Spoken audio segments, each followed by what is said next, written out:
علاقہ کے علماء اور اسکول اور کالجز کے لوگ اس سیمینار میں جمع ہیں.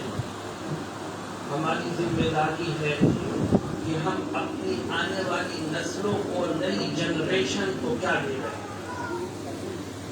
دوستوں اور ساتھیوں، ہمارے لیے مسلمان ہونے کے ناطے سب سے اہم چیز دین اور اسلام ہے. اگر مسلمان کے پاس دین ہے تو سب کچھ ہے، اور اگر مسلمان کے پاس دین نہیں تو کچھ نہیں. مجھے یاد آتا ہے کہ جب ہندوستان پر انگریز کی حکومت ہوئی تو آپ کو ہسٹری سے یہ بات معلوم ہوگی کہ انگریز نے حکومت مسلمانوں سے چھینی تھی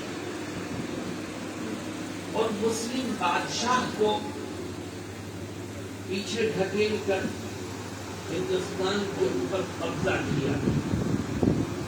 تو انگریز کا ٹکراؤ مسلمانوں سے تھا کیونکہ گورنمنٹ مسلمانوں سے چھینی تھی. اس نے پالیسی بنائی کہ مسلمان نوجوانوں کو، نئی جنریشن کو اسلام سے دور کیسے کیا جائے تاکہ یہ ہمارے مقابلے پر آ کر گورنمنٹ آف انڈیا کو، گورنمنٹ آف برطانیہ کو نقصان نہ پہنچا سکے. یورپ سے، برٹش سے بڑے بڑے پوپ اور پادری بلائے گئے، اسکول بنائے گئے اور مسلمان بچوں کو اس میں داخل کیا گیا تاکہ ان کو عیسائی بن جائے.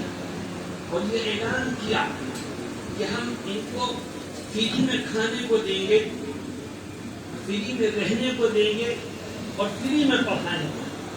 غریب مسلمانوں نے اپنے بچے بھیجنا شروع کیے تاکہ بچے پڑھ لیں، لیکن پڑھانا مقصد نہیں تھا، ان کو عیسائی بنانا مقصد تھا. اس وقت کے علماء کرام میدان میں آئے اور انہوں نے